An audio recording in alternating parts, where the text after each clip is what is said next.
Assalamualaikum warahmatullahi wabarakatuh. Saya Putri Nesal Sabila, NIM 2023-081021. Hari ini saya akan presentasikan hasil UTS yang berjudul Pengujian Kualitas Aplikasi Tiketing Event GitHub menggunakan metode Black Box dan juga White Box Testing.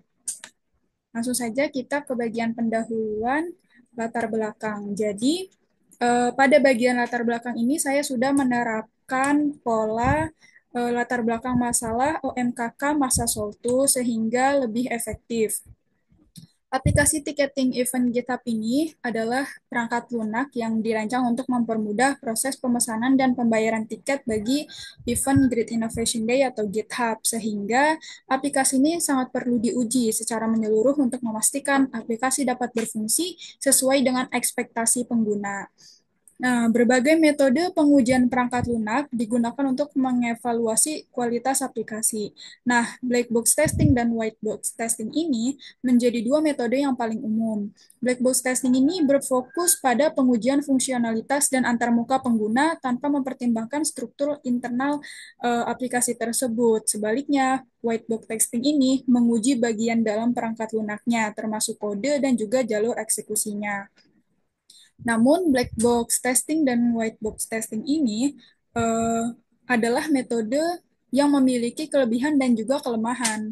Black box testing ini efektif dalam menguji fungsionalitas aplikasi berdasarkan perspektif pengguna. Namun, metode ini terbatas dalam mengidentifikasi kesalahan yang terkait dengan logika aplikasi dan juga masalah internal lainnya.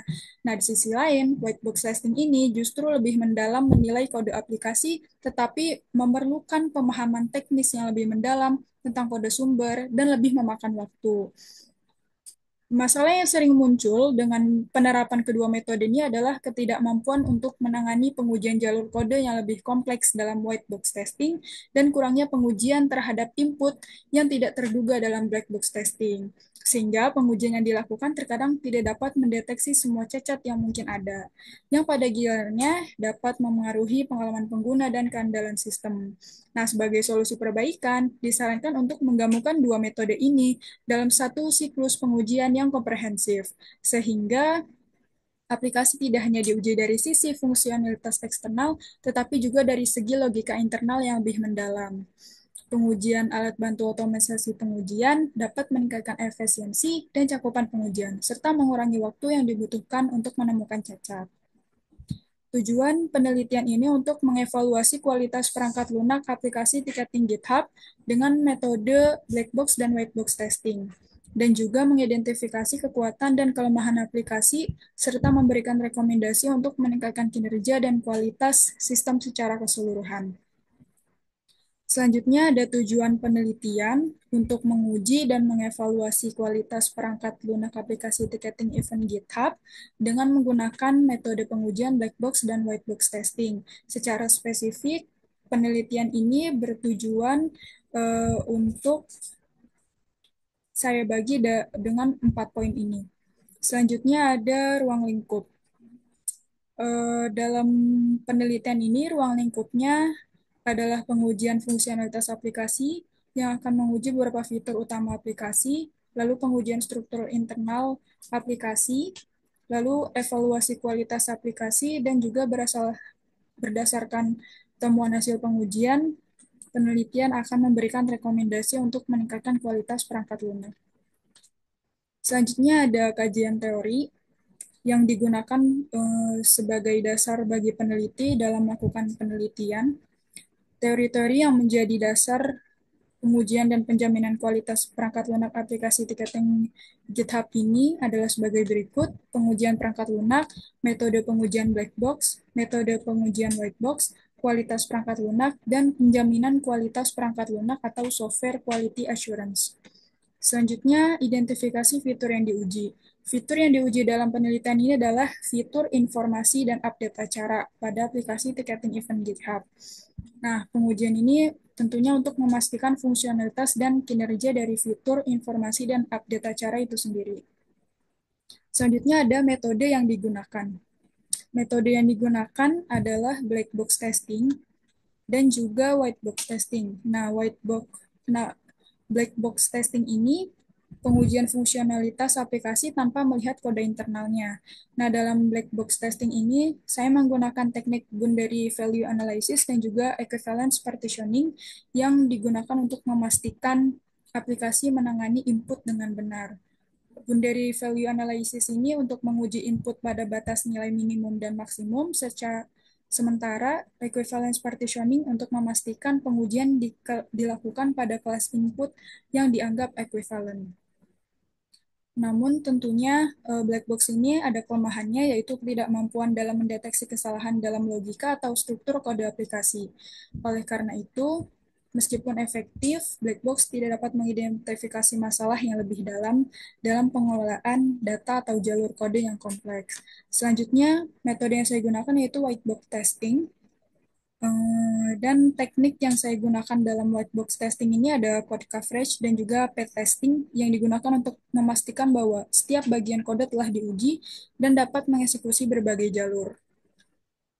Namun tentunya metode ini memiliki kekurangan atau kelemahan yaitu memerlukan pemahaman teknis yang lebih dalam tentang aplikasi dan seringkali lebih memakan waktu yang lama dan kompleks dibandingkan dengan black box testing.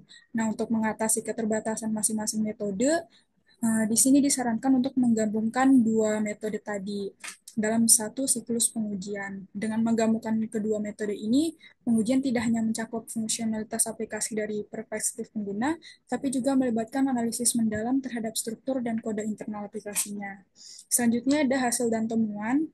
Yang pertama, di sini ada hasil dari pengujian black box testing yang dimana menggunakan dua teknik, boundary value analysis dan juga equivalence partitioning.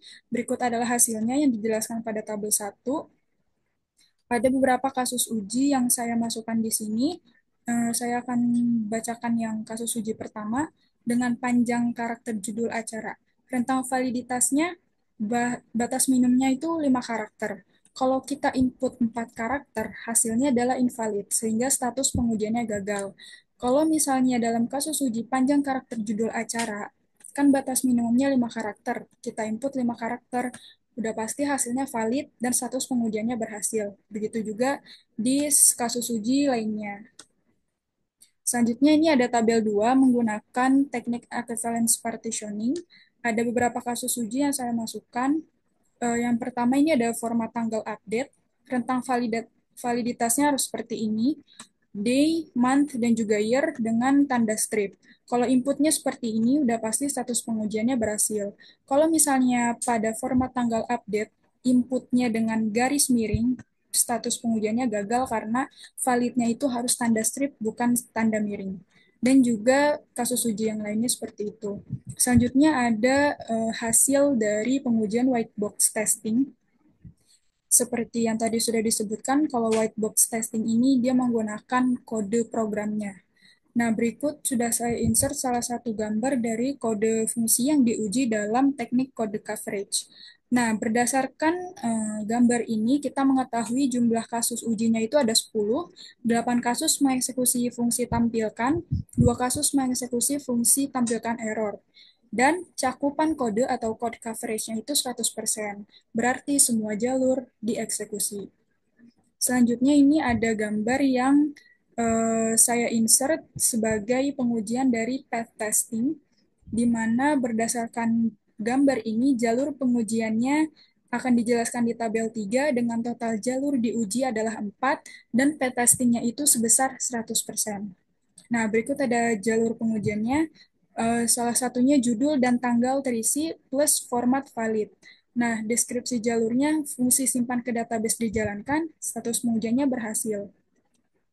Lalu ini contohnya ada judul kosong, fungsi tampilkan error, field tidak boleh kosong dijalankan, status pengujiannya juga berhasil tampil.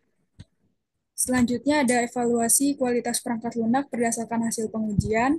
Jadi berdasarkan hasil pengujian yang telah dijalankan dengan dua metode, aplikasi ticketing ini menunjukkan kualitas yang baik dalam hal fungsi dan keandalan. Dalam black box dengan teknik boundary value analysis dan juga equivalence partitioning menunjukkan bahwa aplikasi mampu memvalidasi input sesuai dengan batas yang ditentukan. Meskipun beberapa kasus input yang ekstrim masih perlu diuji lebih lanjut. Selanjutnya, pengujian white box testing. yang termasuk teknik code coverage dan juga p-testing, menunjukkan cakupan pengujian yang sangat baik. Dengan 100% jalur kode yang diuji, aplikasi berhasil menangani kondisi valid dan invalid dengan tepat, menunjukkan stabilitas dan keandalan dari sisi kode internalnya. Namun tentunya hmm, di sini kita memberikan rekomendasi untuk meningkatkan kualitas. Aplikasi perlu diuji lebih lanjut untuk ketahanan terhadap beban tinggi dan juga keamanannya, serta melakukan pengujian performa dengan lebih banyak data dan juga penggunanya. Sekian dari saya terkait UTS ini. Terima kasih. Wassalamualaikum warahmatullahi wabarakatuh.